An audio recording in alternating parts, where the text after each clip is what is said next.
कर्जा मुक्त तब होता है जब व्यक्ति की दुकान, व्यापार, व्यवसाय, जिस जगह पर जिस काम के लिए जाए वो काम फतेह हो जाए, वो काम सफल हो। कर्ज जब उतर नहीं रहा हो लाख प्रयास के बाद भी, तब आज हम गुरुदेव के मुख से जानेंगे कि कर्जों की समस्या से बाहर निकलने के लिए वो कौन सा महाप्रयोग है जिसको कर लिया जाए तो कर्ज की समस्या जल्द ही समाप्त हो जाती है। लेकिन अभी तक अगर आपने कर्ज नहीं लिया है तो एक बात जान लें, शनिवार के दिन भूलकर भी कर्ज मत लीजिएगा। अगर कर्जों से परेशान है तो मंगलवार के दिन थोड़ा थोड़ा कर्ज उतारना शुरू कर दें, हर मंगलवार थोड़ा थोड़ा, तो वो कर्ज जल्दी उतर जाता है। वो कार्य उसका सफल हो। आप जिस कार्य के लिए जा रहे हो वो कार्य आपका सफल हो तो लक्ष्मी घर में आए तो कर चुके, मालूम पड़े इससे लिया उसको दे दिया, उससे लिया उसको दे दिया, तो ये कर्जा चुकाना नहीं हुआ। कि आपके घर में यदि गोबर का कंडा जलाकर, गाय के गोबर को, सूखे हुए कंडे को जलाकर अगर आहुति छूट रही है, कंडा भी नहीं जलाया, गैस पर भी बनाए हुए भोजन की 5 साकल्य छूट रही है, वो भी नहीं करा, भगवान के सामने कुछ धूप रखकर आप 5 साकल्य अन्न की छोड़ रहे हो, घर में जो भोजन बन रहा है, जो आप अग्नि में अगर दे रहे हो, तो उसका भाग ये रहता है कि उस घर में कभी हार्ट अटैक नहीं हो सकता। यजुर्वेद कहता है, हमारे शास्त्र कहते हैं, स्कंद पुराण, शिव महापुराण की कथा कहती है, अग्नि पुराण कहती है कि अग्नि की 7 जिह्वा में से एक जिह्वा ऐसी है जो रोग को हर लेती है, भारी जो बीमारी है वो उसका हरण कर ले। बस आज के समय में लोग ये कलर बेकार ना हो जाए, जो सीलिंग लगाई है वो बेकार ना हो जाए, इसका कलर खराब ना हो जाए, सोफे का कवर खराब ना हो जाए, कहीं ये धुआं ना लग जाए, इतनी आंखों में चुभेगा। अरे भाई, या तो उससे बचा लो या स्वयं को बचा लो, या तो स्वयं को बचाओ या फिर घर परिवार में जो रौनक है, डेंटिंग पेंटिंग है, उसको बचा लो। अग्नि देवता कहते हैं मेरी 7 जिह्वा है, पहले नंबर की है मेरी काली, जो भोजन को लेकर प्रेतों को देती है। हम जब आहुति छोड़ते हैं यज्ञ में, हमने जो आहुति प्रदान करी वो 7 भाग में बट गई, और उसका फल क्या क्या है ये अग्नि पुराण कह रही है, उसका फल क्या क्या है ये स्कंद पुराण कह रही है, उसका फल क्या क्या है ये शिव महापुराण कह रही है। हमने जब आहुति दी, बस हमने हाथ में लेकर स्वाहा बोला, और बोलते से उस आहुति के 7 भाग हो गए महाराज। भले हमने वो इंद्र को दियो, ओम इंद्राय स्वाहा, ओम प्रजापते स्वाहा, ओम अग्नि स्वाहा, भले हमने एक देवता का नाम लेकर दिया पर उसके 7 टुकड़े हो गए। पहला 7 जिह्वा अलग अलग भाग को अलग अलग जगह पहुंचा रही है। पहले नंबर पर अग्निदेव की जिह्वा का नाम है काली, वो काली जो भोजन देती है वो प्रेतों को देती है महाराज। दूसरे नंबर पर है कराली, कराली भोजन को लेकर जो कुंवारी अवस्था में मर जाते हैं, अधोगति में शांत हो जाते हैं, कराली अग्निदेव की दूसरी जिह्वा भाग उनको प्रदान करती है। तीसरे नंबर पर मनोजवा भोजन लेकर पितरों को देती है, अग्निदेव की तीसरी जिह्वा मनोजवा, फिर भोजन का भाग लेकर पितरों को प्रदान कर रही है। चौथी सुलोहिता, ये भोजन लेकर वासुकों को दे रही है महाराज। 5वीं ध्रुमवर्णी, ये भोजन लेकर देवताओं को प्रदान करती है। 6ठी स्फुलिंगी, ये अग्नि की वो जिह्वा है स्फुलिंगी कि घर के अंदर धूप जो छूटती है, अग्नि जो साकल्य भोजन आदि हम घर के अंदर देते हैं, ये स्फुलिंगी एक जिह्वा अग्नि देवता की ऐसी है जो घर में से रोग को हटा।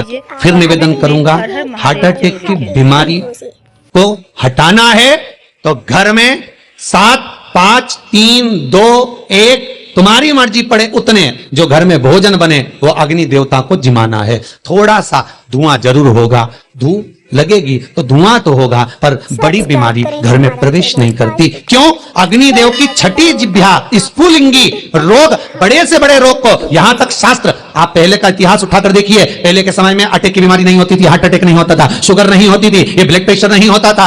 आज के समय में सारी बीमारियां हो गई। क्यों? क्योंकि घर तो बड़ा बन गया, बंगला भी बड़ा बन गया, ऐश्वर्य राम की वस्तुएं भी बहुत हो गई, पर घर में जो प्रतिदिन 5 आहुतियां पूर्व के समय के लोग दिया करते थे, घर में 5 आहुतियां जो चूल्हे में छूटती थी, वो आहुतियां बंद हो गई। उसका स्मरण फिर प्रारंभ हो, जगत का फिर कल्याण। हमारे धर्म, हमारे शास्त्र जो वर्णन करते आए हैं वो गलत नहीं है। पहले के समय में यज्ञ अनुष्ठान कितने होते थे, आज के जमाने में काम, लोभ, विषय, आसक्तियां ज्यादा हो गए।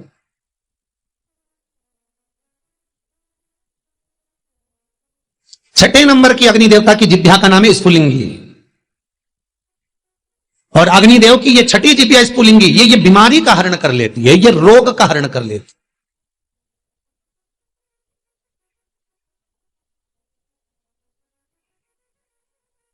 क्यों भैया? वो दिल्ली का हॉस्पिटल जहां पर महामृत्युंजय मंत्र पर रिसर्च चल रहा है, वेंटिलेटर पर पड़े हुए 10 व्यक्ति के घर वालों को बुलाकर कहा गया कि इन 10 का संकल्प छोड़ो महामृत्युंजय पाठ का। उसके पास में जो 10 वेंटिलेटर पर पड़े उनके लिए कोई महामृत्युंजय नहीं। देखा यह जा रहा है कि इन 10 पर महामृत्युंजय के अनुष्ठान का कितना फल मिल रहा है, और जो 10 वेंटिलेटर पर पड़े हैं उसका क्या फल है। वहां के डॉक्टरों जब रिसर्च करते हैं, अखबारों में भी आया, फेसबुक यूट्यूब पर भी डला हुआ है, जब उन्होंने हॉस्पिटल का नाम तक डला हुआ है, जब अखबारों में आया, देखो असर क्या देखने को मिला। जो वेंटिलेटर पर 10 पड़े थे उनके स्वस्थ होने की सीमा कम थी, पर जिनके लिए महामृत्युंजय का अनुष्ठान ब्राह्मण कर रहे थे साकल्य दे देकर, उसका भाग यह था कि धीरे धीरे उनकी अवस्था सुधरती चली।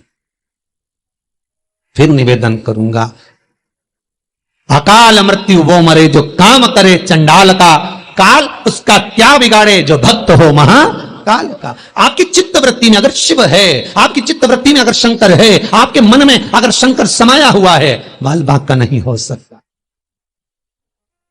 अग्नि देवता की छठे नंबर की जिह्वा है स्फुलिंगी, जो रोग को, बीमारी को समाप्त कर देती। यज्ञ अनुष्ठान से, आहुतियों से रोग बीमारी समाप्त होती, समाप्त। 7वें नंबर की अग्निदेव की जिह्वा है विश्व रुचि। विश्व रुचि जो दरिद्रता को दूर भगाती है, लक्ष्मी का प्रवेश कराती है। जिसके घर में अग्नि के ऊपर सांकल्य दी जाती है, भोजन दिया जाता है, हम तो यहां तक कहते हैं कि आप कंडा भी मत जलाओ, आप गैस जलाते हो तो गैस पर ही थोड़ा सा कुछ छोड़ दो। अग्नि तो है ना, किसी रूप में भी है तो अग्नि, आप उस पर ही छोड़ो। नियम, यज्ञ करता ब्राह्मण और यज्ञ करवाने वाला यजमान, दोनों को ध्यान रखना चाहिए। यजमान जब आहुतियां दे रहा हो, ब्राह्मण स्वाहा बोल रहे हैं, ओम इंद्राय स्वाहा, तो जो आहुतियां दे रहा है, अग्नि पुराण कहती है, स्कंद पुराण कहती है, जो आहुति दे रहा है उसके मुख से स्वाहा शब्द निकलना जरूरी होता है। महाराज ब्राह्मण बोले वो अपनी जगह पर है, ब्राह्मण संबोधन करे वो अपनी जगह पर है, पर जो आहुतियां डाल रहा है, जो सांकल्य प्रदान कर रहा है, उसके मुख से स्वाहा निकलना चाहिए। क्यों? क्योंकि ब्राह्मण का कर्म है देवताओं को बुलाना। उसने बोला ओम इंद्राय स्वाहा, इंद्राय सामने भाग लेने के लिए। अब यजमान का मन होना चाहिए खिलाने का, यजमान का मन होना चाहिए देने का। तो यजमान जब स्वाहा बोलेगा तब वो इंद्रदेव उस पदार्थ को ग्रहण करेगा। जिस आहुति में यजमान स्वाहा नहीं बोलता, वो आहुति देवता स्वीकार नहीं करता। इसलिए बीच बीच में यज्ञ करते समय यज्ञ करता ब्राह्मण यजमान से कहते हैं सावधान।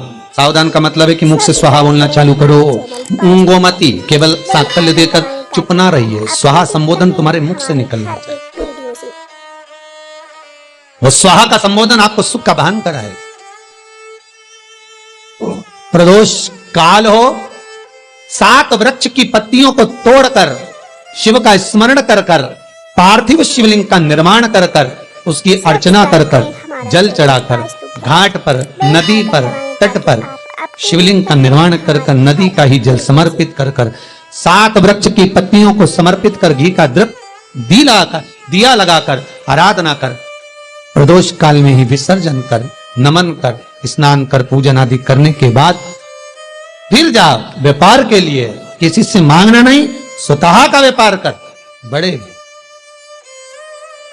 मर सब्सक्राइब करें हमारे उसका चैनल चरित्र वाइस कहता है बेल आइकन महाराज, दबाएं ताकि आप अपडेटेड रहें हमारे हर एक वीडियो। प्रदोष का पुण्य, प्रदोष का स्मरण, प्रदोष का शिव अर्चना, प्रदोष की करी हुई आराधना, प्रदोष काल में प्रदोष के दिन करा हुआ पार्थिव शिवलिंग का निर्माण, पूजन कर्जे से मुक्त कर। सब्सक्राइब करें वीडियो पसंद आए हमारे तो चैनल प्लीज वाइस लाइक कीजिए, चैनल को कर्जा मुक्त कब होगा? अपनों से शेयर कीजिए और कमेंट में दूसरे से कर लेकर होगा क्या? जरूर लिखिए। नहीं, धन्यवाद। दूसरे से कर लेकर करा तो फिर कर हो गया, वो तो फिर कर्जा हो गया। श्री शिवाय नमस्तुभ्यं। वीडियो पसंद आए तो प्लीज़ लाइक कीजिए, चैनल को सब्सक्राइब कीजिए, अपनों से शेयर कीजिए और कमेंट में हर हर महादेव जरूर लिखें। धन्यवाद।